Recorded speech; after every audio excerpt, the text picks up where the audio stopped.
Hello. Let us look at words, another word that could stand as a noun and as a verb.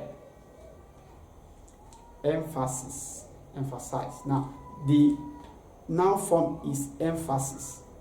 The verb form is emphasize. Be careful with the choice of preposition.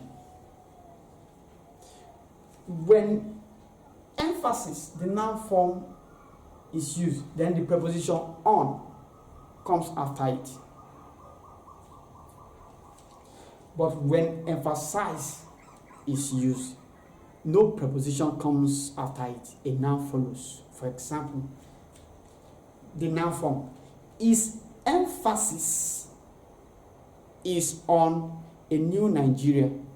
Now take note that the emphasis, when it comes with is, is singular. When it comes with es, is plural. So I could say is emphasis is on a new Nigeria, or is emphasis es are on a new Nigeria. Now the verb form emphasize.